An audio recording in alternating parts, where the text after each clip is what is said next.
हाँ दोस्त, जैसा कि आज जो अभी दिन के न्यूज़ में मेन बेस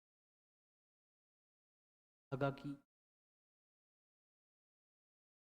ने नहीं छोड़ा उन चीज़ों की कोशिश की बताई जाए बात करनी हमें हम एवरीडे इसलिए न्यूज़ लेके नहीं तो वही उन्हीं न्यूज़ों रिवीजन होता है, रिपीटिशन होता है। तो हमने एक बार पढ़ा दिया तो दोबारा उस न्यूज़ नहीं होता है, तो हमने सोचा है कि अब ये, एडिटोरियल होता है उस पे तो डे अलग अलग होता है हो। तो मेन मुद्दा होता है इशू रिलेटेड अभी स्टार्टअप इंडिया मिशन का दशक और भारतीय अर्थव्यवस्था का रूपांतरण, the decade of startup India mission and transformation of India economy, संबंधित बातें करते हैं। अब यू इम्पोर्टेंस कहाँ से बढ़ता है घटता है, ठीक है। Importance हम कहाँ से बढ़ेगा कहाँ से घटेगा, या आप जो देखें या न्यूज यूपीएससी के पाठ प्रश्न अगर देखें ये प्रश्न पत्र थे संबंधित है, ठीक है। सबसे तीसरे सबसे बड़े क्या है, वैश्विक स्टार्टअप को सिस्टम बनाने की यात्रा को रेखांकित की। और इसमें देखें शहरों को सशक्तिकरण सीधे तौर से जुड़ा हुआ है कि शहरों को किया जाएगा। सवाल क्या है, what question can be asked, fund होता है, fund of fund, startup India seed fund इस स्टार्टअप की पात्रता मापदंडों से संबंधित तकनीकी प्रश्न पूछे जाते हैं। और ये जो इस मुख्य परीक्षा पॉसिबिलिटी स्टार्टअप इंडिया मिशन ने भारत में उद्यमिता के लोकतंत्रीकरण को किस प्रकार बढ़ावा दिया है, विकसित भारत 2047 के लिए जो नीचे आपको इसको समझाया जाएगा, इस तरह का चर्चा रहेगी। और चर्चा क्या है, व्हाट इज न्यूज। प्रधानमंत्री नरेंद्र मोदी ने स्टार्टअप इंडिया की पहल की 10वीं वर्षगांठ के अवसर पर नई दिल्ली में एक मेगा कार्यक्रम को संबोधित किया। उन्होंने घोषणा की कि वर्ष 2025 में लगभग 44,000 नए स्टार्टअप पंजीकृत हुए हैं, जो योजना की शुरुआत के बाद एक वर्ष में सबसे अधिक वार्षिक। वर्तमान में भारत में 2 लाख से अधिक मान्यता प्राप्त स्टार्टअप हैं, जबकि 2016 में यह संख्या केवल 500 से कम थी, ठीक है। अच्छा, इसका बैकग्राउंड देखें क्या रहा है। स्टार्टअप इंडिया पहल 16 जनवरी 2016 को नवाचार को बढ़ावा देने और निवेश संचालित विकास के लिए एक सक्षम वातावरण बनाने के उद्देश्य से शुरू की गई थी। पिछले एक दशक में भारत में 125 से अधिक सक्रिय यूनिकॉर्न, $1 बिलियन से अधिक मूल्यांकन वाली कंपनियां देखी हैं, जिनका संयुक्त मूल्य $350 बिलियन से 2014 में केवल 4 यूनिकॉर्न। अच्छा, अगर इनको समझें, अन्य जरूरी बातें क्या हो सकती। सरकार ने फंड ऑफ फंडस पर फॉर स्टार्टअप एफएफएस के माध्यम से 25,000 करोड़ रुपए से अधिक का निवेश किया है। अब ध्यान डीप टेक क्षेत्रों जैसे आर्टिफिशियल इंटेलिजेंस, क्वांटम टेक्नोलॉजी और एरो स्पेस पर केंद्रित करने के लिए 10,000 करोड़ रुपए का फंड ऑफ फंडस 2.0 से किया गया है, ठीक है। अगर हम घटक के रूप में देखें तो मान्यता प्राप्त जो स्टार्टअप हैं, अब ये देखें 2025 तक, तो ये आपके मान्यता प्राप्त हैं 2 लाख 10 में जो है 2025 तक हैं, लेकिन उपलब्धियां जो पाए हैं, ये डेटा है 2016 में इस लेस देन 500 से रिकॉर्ड वृद्धि। यूनिकॉर्न की संख्या 125 प्लस है। क्षेत्रीय वितरण क्या कैसे रहे, 50% से अधिक वितरण जो फर्स्ट ईयर और सेकेंड ईयर में, थर्ड ईयर शहरों में।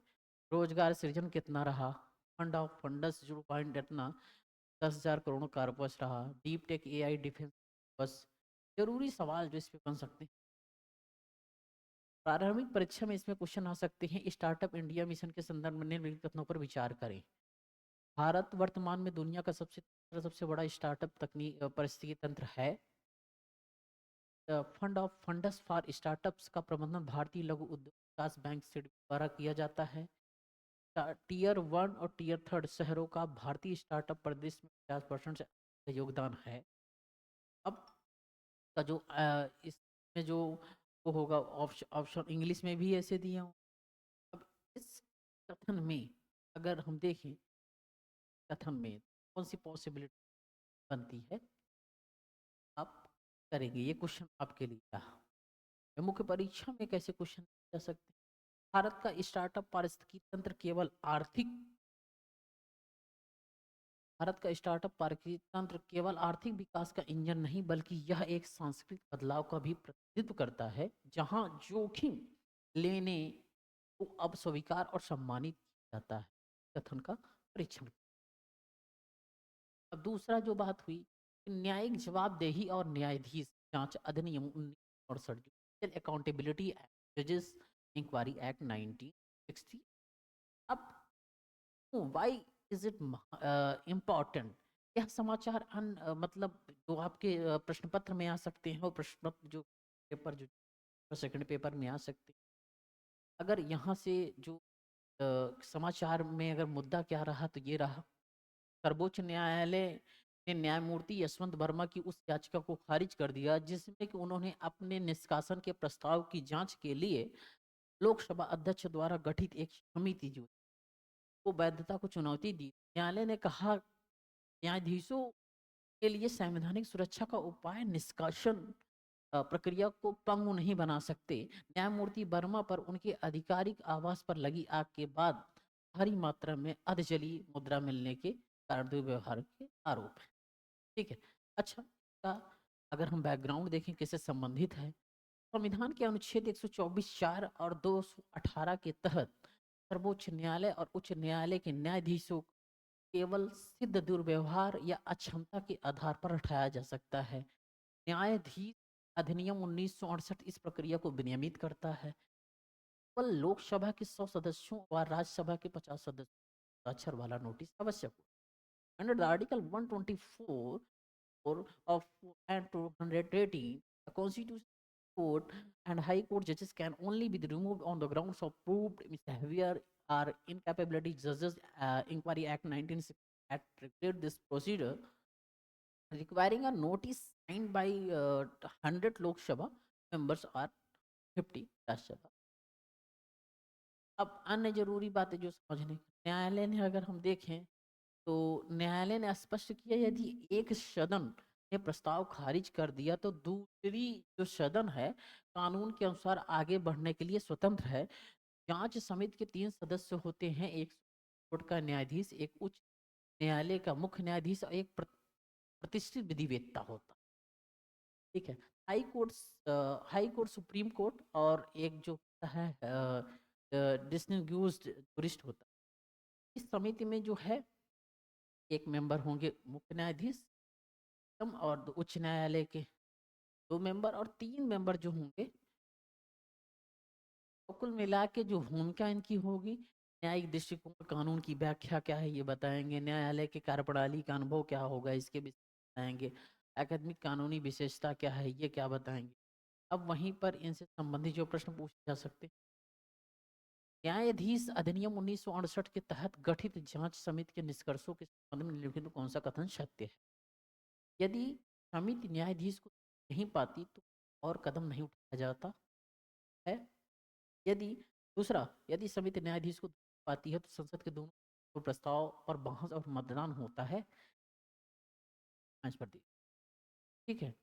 अब यहाँ पे जो प्लेनरी क्वेश्चन है regarding the funding of inquiry the committee of जजेस 1960 वही इसमें ही इसका मुख्य परीक्षा जो आ सकती है।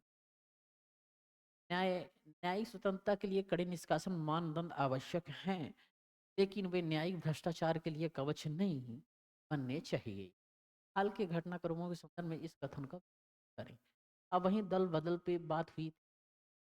अगर दल बदल विरोधी कानून और विधानसभा अध्यक्ष की समय सीमा महत्वपूर्ण इसलिए हो जाते हैं कि दल बदल जो विरोधी कानून जो खुद अनुसूची 10 में आते हैं, यहाँ पर बेहतर रूप से, और ये जो 10 में आते हैं अनुसूची 10 और दूसरी सवाल आने की पॉसिबिलिटीज वो यहाँ पर पॉलिटिक्स से संबंधित है। और उसके साथ साथ ये भी देखा जाता है कि यहाँ पे जो प्रारंभिक परीक्षा में जो पूछा जा सकता है कि 10वीं अनुसूची प्रावधान पूछा जा सकते हैं, अयोग्यता के आधारों पर पूछा जा सकता है, 91 के जो संविधान संशोधन से संबंधित प्रश्न आ सकते हैं।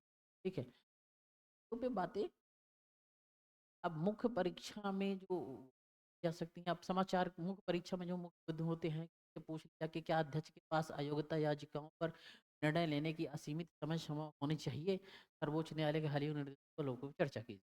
अब समाचार था क्या, बातें हमने ऊपर बता। समाचार ये था कि तेलंगाना विधानसभा अध्यक्ष गद्दाम प्रसाद कुमार ने भारत राष्ट्र समिति आरएस के 2 विधायकों के खिलाफ अयोग्यता याचिकाओं को खारिज कर दिया, जिन्होंने कथित तौर पर कांग्रेस के प्रति वफादारी बदल ली थी।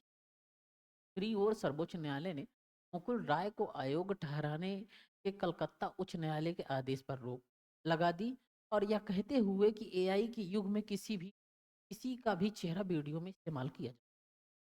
मुद्दा ये था।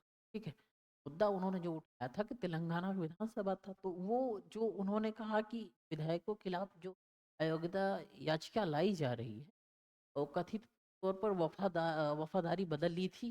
नहीं, मतलब क्या था, अगर जो एआई का यूज चल रहा है उस पर विश्वास किया जा सकता है, ये सब चीजें। और इससे संबंधित जो बैकग्राउंड अगर देख ले हिस्टोरिकल परिपेक्ष में, दल बदल विरोधी कानून 1985 में 52 92 संविधान संशोधन द्वारा लाया गया था कि हो तो होलोहन बनाम चाचुल्लू चाचिल्लू 1992 मामले में एससी ने स्पष्ट किया था कि अध्यक्षता एक न्यायाधिकरण ट्रिब्यूनल के रूप में कार्य करता है और उसका निर्णय न्यायिक समीक्षा के अधीन है। हाल के वर्षों में अध्यक्षों द्वारा निर्णय लेने में जानबूझ किए गए विलंब पर न्यायालय ने कड़ी नाराजगी जताई। अच्छा, अब और बातें, अन्य बातें हम समझें तो अदर पॉइंट अंडरस्टैंडिंग से सर्वोच्च न्यायालय ने निर्देश दिया कि अयोग्यता याचिकाओं पर सामान्यतः 3 महीने के भीतर निर्णय लिया जाना चाहिए। न्यायालय ने यह भी कहा कि अध्यक्ष को संविधान के संरक्षक कार्य करना चाहिए, न कि सत्ता पक्ष के एजेंट के। अब जैसे कि हो तो होलोहन 1992 न्यायिक समीक्षा की अनुमति मिली निर्णय, अध्यक्ष का निर्णय अंतिम नहीं, अदालत हस्तक्षेप कर सकती। ठीक है, वही किशम मेघबंद चंद 2020 का सुझाव 3 महीने की समय सीमा का सुझाव था, निर्णय लेने में विलंब लोकतांत्रिक मूल्यों के खिलाफ। वहीं बड़ी कौशिक रेड्डी 2025 अध्यक्ष भूमि समीक्षा का आह्वान, स्वतंत्र न्यायाधिकार की आवश्यकता। मुकुल राय केस 2026 इलेक्ट्रॉनिक साक्ष्य, एआई युग में साक्ष्यों की सावधानी पूर्वक। अब यही से ऐतिहासिक प्रमाणिकता। अब यहाँ पे सवाल आने की जो स्थिति बनती है कि 10वीं अनुसूची के तहत अयोग्यता के संबंध में निम्नलिखित कथनों पर विचार करें। कोई मनोनीत सदन का सदस्य बनने के 6 महीने के बाद किसी राजनीतिक दल में शामिल होता है तो वह अयोग्य होता है। अध्यक्ष या सभापति को अपना पद छोड़ने पर अयोग्यता से छूट गई है। इस पे आप लोग करिएगा। यहाँ पे मेन से क्वेश्चन बन सकते हैं, दल बदल विरोधी कानून जिसे राजनीतिक अनैतिकता को रोकने के लिए लाया गया था, स्वयं राजनीतिक हेर फेर का शिकार हो गया है। ये क्वेश्चन यहीं पे चौथा देखें तो अभी integration of tribal health and traditional knowledge, जनजातीय स्वास्थ्य और पारंपरिक ज्ञान का एकीकरण, इस संबंध में चौथा रहा। ये जो हमारा संबंधित चीजें हैं, तो ये प्रश्न पत्र सेकंड क्वेश्चन जीएस के पेपर सेकंड में आ सकता है। और यहाँ से जो सवाल पूछने की पॉसिबिलिटीज बनती हैं वो यह है कि भारतीय जनजाति स्वास्थ्य वेधशाला प्रोजेक्ट दृष्टि और इससे संबंधित जो प्रमुख बीमारियां हैं, इससे संबंधित जो प्रश्न पूछे जा सकते हैं। अगर समाचार में देखें तो समाचार आया है कि केंद्र सरकार का लक्ष्य 1 लाख जनजातीय स्वास्थ्य सेवाओं में साझेदार के रूप में औपचारिक रूप से मान्यता देना है। जनजातीय मामलों के मंत्रालय और आईसीएमआर आरएम RMRC भुवनेश्वर ने भारत की पहली भारत जनजाति स्वास्थ्य वेधशाला BTHO स्थापित करने के लिए समझौते पर हस्ताक्षर किए हैं। अगर इसका ऐतिहासिक परिप्रेक्ष्य हम देखें तो जनजातीय आबादी को मलेरिया, टीबी, जो कहते हैं ट्यूबरकुलोसिस, कुष्ठ रोग जैसे रोगों का अनुपातहीन बोझ उठाना पड़ता है। भौगोलिक अलगाव और सांस्कृतिक बाधाएं उन्हें औपचारिक स्वास्थ्य सेवा से दूर रखती हैं। जनजातीय चिकित्सक अक्सर इन क्षेत्रों में एक मात्र भरोसेमंद सेवा प्रदाता होते हैं। अगर अन्य बातें इसके विषय में हम जाने, वेधशाला जनजातीय समुदायों के लिए अलग अलग स्वास्थ्य डेटा और अनुसंधान संचालित रोग उन्मूलन का पहल को संस्थागत बनाएगी। इसका उद्देश्य इन तकों को आधुनिक बनाना नहीं बल्कि उन ज्ञान को सार्वजनिक स्वास्थ्य जोड़ना है। वहीं पर वेधशाला के कार्य जो चल रहे हैं, डेटा संग्रह का जो कार्य चल रहा है, जिसका उससे जनजाति स्वास्थ्य अंतराल की पहचान करना है, इस साक्ष्य आधारित नीति का निर्माण होगा। वहीं पर कार्यान्वयन अनुसंधान जो हो रहा है, स्थानीय समाधानों का परीक्षण, रोग उन्मूलन में तेजी, टीबी, मलेरिया देख लिया जाए। क्षमता निर्माण में कैपेसिटी बिल्डिंग में चिकित्सा तकनीकी प्रशिक्षण होगी, स्वास्थ्य सेवा की गुणवत्ता में सुधार। वैसे संस्कृति देखें तो संस्करण में हम ज्ञान का संरक्षण, विश्वास और स्वीकार्यता बढ़ेगी। वहीं पे क्वेश्चन अगर हम पीटी का देखें तो आ सकते हैं, भारत जनजाति स्वास्थ्य वेधशाला BTHO के संबंध में निम्न कदमों पर विचार करें। यह प्रोजेक्ट दृष्टि के तहत स्थापित की जा सकती या की जा रही है, ठीक है, पहला। और वहीं पे दूसरा, इसका मुख्य उद्देश्य जनजातीय क्षेत्रों में मलेरिया, कुष्ठ रोग, ऑर्थोपेडिक पर ध्यान केंद्रित करना है। कर दीजिएगा। और फिर हिंदी में देखते हैं इधर, जनजातीय स्वास्थ्य मेंस का क्वेश्चन, जनजातीय स्वास्थ्य के लिए अस्पतालों का निर्माण पर्याप्त नहीं है। इसके लिए सांस्कृतिक रूप से जड़े जमाए हुए समाधानों की आवश्यकता है। वहीं पे पांचवा न्यूज हम देखते हैं, पर्यावरण और वन्य जीव उद्यानों से में धार्मिक निर्माण संबंधित है, environmental governance and religious construction wild life parks है वो हमारे जीएस के पेपर 3 से संबंधित है। और इसमें जो क्वेश्चन पूछे जाने की पॉसिबिलिटीज वो इस तरह पूछे जा सकता है कि question on the role of SC and BWL provisions of the Forest Conservation Act 1918 and so for protected areas could arise संबंधित है।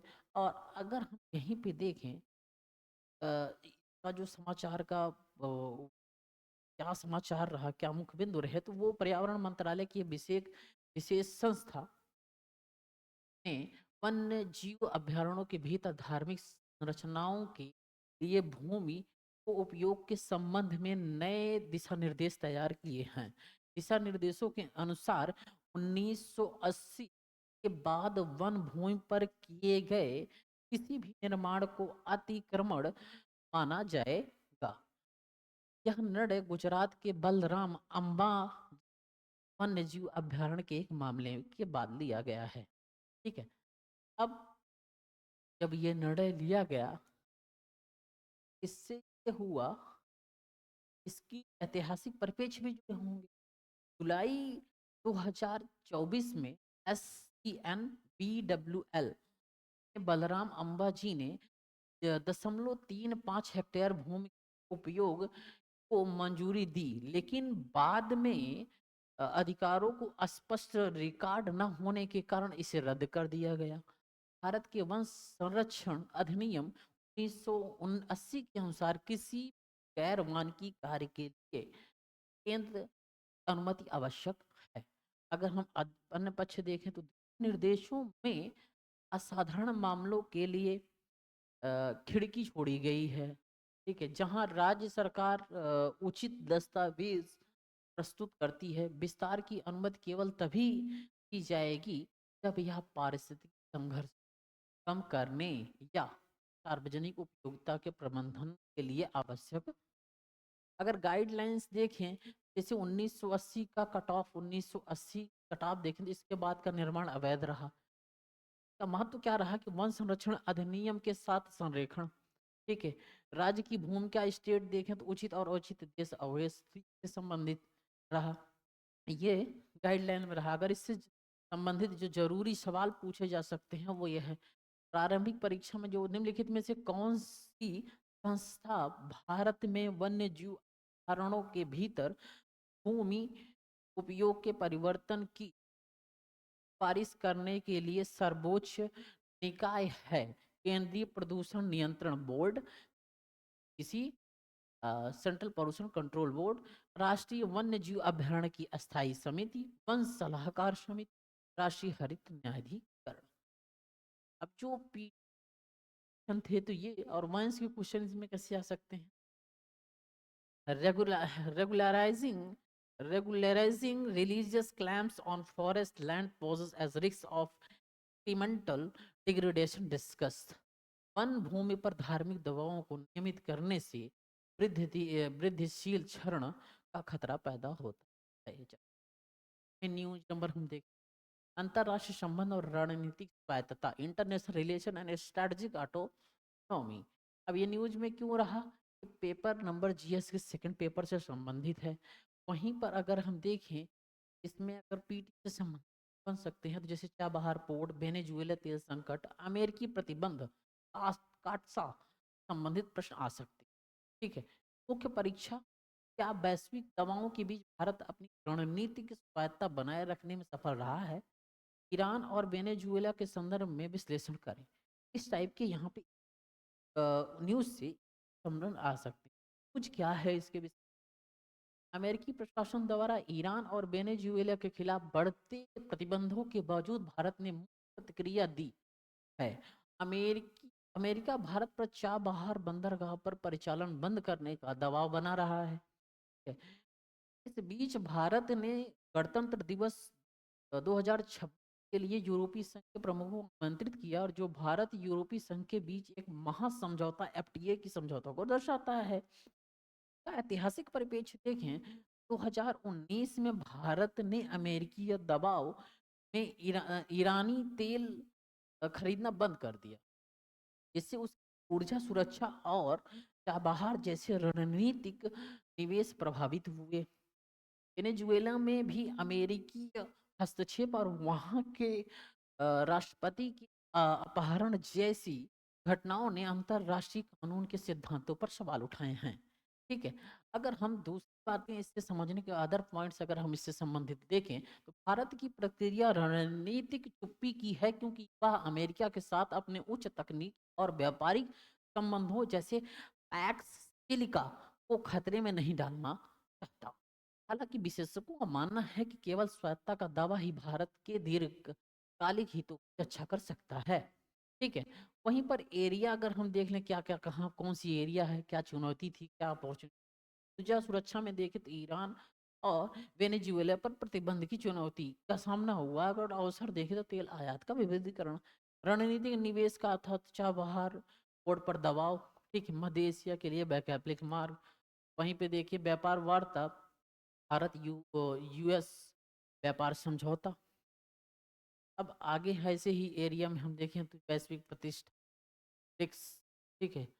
अब जैसे कि चाबहार बंदरगाह के संदर्भ में निम्नलिखित कथनों पर विचार करें। यह ओमान की खाड़ी में स्थित है। यह अंतरराष्ट्रीय उत्तर दक्षिण परिवहन गलियारे का एक महत्वपूर्ण हिस्सा है। क्या हो सकता है? अब किसमें कौन सा आंसर होगा तो आप देख के इस पे दें।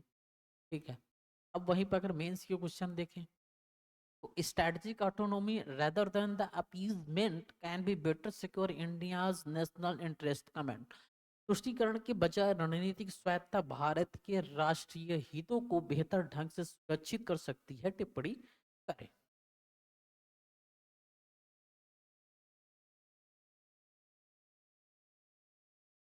अब आगे, अब ये जैसे अभी ये है मानव हाथी संघर्ष और पर्यावास का विखंडन, human elephant conflict and habitat fragmentation.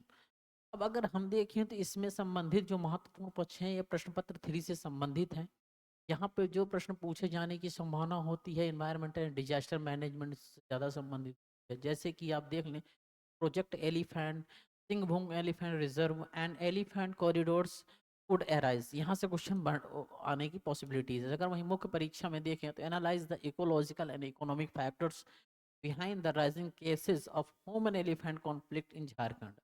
ठीक है, अब समाचार रहा क्या, ये न्यूज क्या थी में, झारखंड के पश्चिम सिंहभूम जिले में अकेले दंतैल हाथी ने 1 से 9 जनवरी की 20-20 लोगों की जान ली। ठीक है? वन विभाग ने हाथी को पकड़ने के लिए 100 से अधिक कर्मियों को तैनात किया है और उड़ीसा तथा पश्चिम बंगाल के विशेषज्ञ टीमों को बुलाया गया। ठीक है, इसका ये मेन न्यूज रही। झारखंड में 217 हाथी बचे हैं, जबकि 2017 में ये 678 थी। सारंडा वन जो हाथियों का एक प्रमुख आवास है, लौह अयस्क खनन और मानवीय गतिविधियों के कारण खंडित हो गया। सिंहभूमि एलिफेंट रिजर्व 2001 में स्थापित भारत का पहला हाथी रिजर्व।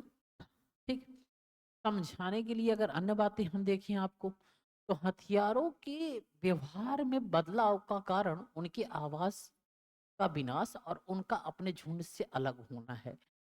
जब अकेले हाथी सुरक्षित महसूस करते हैं तो या प्रजनन अवस्था में होते हैं तो वे अत्यधिक आक्रामक हो जाते हैं।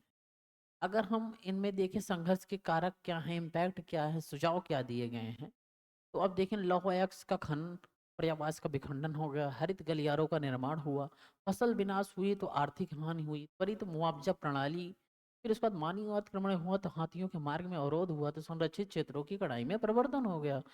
हाथियों की मृत्यु 18 से 150 मौतें हुई और बिजली के तारों और रेल दुर्घटनाओं पर रोक। तो वहीं पर अगर पीटी क्वेश्चन कैसे बन सकते हैं, झारखंड के सारंडा वन के संदर्भ में निम्नलिखित कथनों पर विचार कीजिए।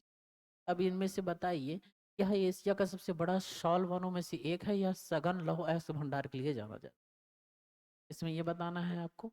अगर मेंस के क्वेश्चन में आपको देखें तो मानव हाथी संघर्ष, human elephant conflict is not just a wild life problem but a result of flawed land use planning critically analyse. मानव हाथी संघर्ष केवल वन्य जीव समस्या नहीं है, बल्कि यह त्रुटिपूर्ण भूमि के उपयोग का एक योजना का परिणाम है। समालोचनात्मक इसका विश्लेषण कीजिए। अच्छा, अब है वायु गुणवत्ता और ग्रेडेड रिस्पांस एक्शन प्लान। तो मैंने आपको वायु गुणवत्ता ये प्रश्न जीएस पेपर 3 से संबंधित है। ठीक है, इससे संबंधित जो ग्रेप से संबंधित बन सकते हैं न्यूज, उससे संबंधित है। यहाँ पे CAQM से संबंधित न्यूज बन सकते हैं पीटी में, बेस 3 बेस 4 वाहनों से संबंधित इसमें है। तो समाचार क्या है, दिल्ली की वायु गुणवत्ता बहुत खराब श्रेणी में गिरने के बाद वायु गुणवत्ता का प्रबंधन आयोग ने एनसीआर में ग्रैप चरण 3 लागू किया। इसके तहत निर्माण विध्वंस संबंधित जो है प्रतिबंध लगाए गए, बेस जैसे पेट्रोल वाली 3 और डीजल 4 पे इस पे रोक लगाए। तो अब इसमें ये हुआ ना, इसको पहले ही हम पढ़ा चुके हैं आपको, तो वही दोबारा न्यूज आ गया। ठीक है, तो इसमें जो क्वेश्चन बन सकता है वो ये बन सकता है, गुणवत्ता से संबंधित क्वेश्चन भी आपको हमने करवा दिया। ठीक है, और पीटी में जो क्वेश्चन आ सकते हैं वो भी बता दिया, मेंस में जो क्वेश्चन आ सकते हैं तो ऑलरेडी हमने भी इसकी कर दी है, अगर यहाँ से इंपॉर्टेंट लगे। अब जैसे internal security and financial crimes देख लीजिए, ये पेपर प्रश्न जीएस पेपर 3 से जो है संबंधित है, और इसमें जो पॉसिबिलिटीज है क्वेश्चन आने की, जैसे ये पूछ सकता है इंटरनल सिक्योरिटी एंड मनी लैंडरिंग से संबंधित क्वेश्चन आ सकता है इसमें। और वहीं पे पूछ सकता है प्रारंभिक परीक्षा अगर देखें तो यहाँ पे पूछ सकता है कि question on enforcement directorate and prevention of money laundering and regulating the function of the UGC and NMC would be arise। ठीक है, और मेंस में जो क्वेश्चन आने की पॉसिबिलिटीज है कि किस तरह कहाँ चीजों को पूछ सकता है, critically examine the role of the enforcement ED is in preventing terror financing and money laundering. ठीक है, अब जो ये क्वेश्चन आ सकते हैं तो उस न्यूज थी क्या जो जिससे बन सकते हैं। प्रवर्तन निदेशालय ने अल फलाह समूह के प्रमुख जावाद अहमद सिद्दीकी के खिलाफ 493.24 करोड़ रुपए के मनी लॉन्ड्रिंग के मामले में चार्जशीट दायर की। ये था, यह मामला अल फलाह चैरिटेबल ट्रस्ट और विश्वविद्यालय से जुड़ी निधियों के कथित हेरफेर और शोधन से संबंधित है। जांच में पाया गया कि विश्वविद्यालय के कुछ डॉक्टर एक आतंकवादी सेल से जुड़े थे। ठीक है, ये अगर हम इसके बैकग्राउंड को समझने की कोशिश करें तो अल फलाह विश्वविद्यालय तब जांच के घेरे में आया, तब उसके परिसर से जुड़े व्यक्तियों को लाल किले के पास एक कार विस्फोट की घटना से जोड़ा गया। ईडी की जांच दिल्ली पुलिस द्वारा दर्ज की गई एफआईआर पर आधारित है, जिसमें नियामकों के समक्ष फर्जी दावे करने और अवैध रूप से शुल्क वसूलने का आरोप है। अगर अन्य बातें इसमें देखें तो विश्वविद्यालय ने खुद को यूजीसी अधिनियम की धारा 12B के तहत मान्यता प्राप्त बताया था, जबकि वह केवल धारा 2 इस यफ के तहत मान्यता प्राप्त था। इस प्रकार के वित्तीय अपराध न केवल अर्थव्यवस्था को नुकसान पहुंचाते हैं, बल्कि राष्ट्रीय सुरक्षा के लिए भी खतरा पैदा करते हैं। अच्छा, किस प्रकार के उल्लंघन होते हैं, इनके विवरण क्या है, कानूनी निहितार्थ क्या है, देखें तो निधियों का हेर फेर 110 करोड़ पारिवारिक कंपनियों को भेजे गए, पीएमएलए के तहत अपराध किया गया। ठीक है, विनियामक गलत बयानी क्या हुई कि यानी एएसी की स्थिति और यूजीसी की मान्यता के बारे में झूठ, धोखाधड़ी और जालसाजी किया गया, सुरक्षा उल्लंघन, आतंकी सेल से जुड़ाव एजेंसियां। पीटी में क्वेश्चन इससे क्या पूछा जा सकते हैं कि धन शोधन निवारण अधिनियम एमएलए 2002 के संबंध में कथनों पर विचार कीजिए। प्रवर्तन निशान इस अधिनियम के प्रावधानों को लागू करने के लिए जिम्मेदार है। इस अधिनियम के तहत अपराध की आय, प्रोसीड ऑफ क्राइम को कुर्क करने की शक्ति न्यायालय के पास है। ठीक है, तो इससे संबंधित होगा। अब मुख्य परीक्षा, the misuse of charitable trust and educational institution for financial opacity is a serious challenge to national security suggestion solution।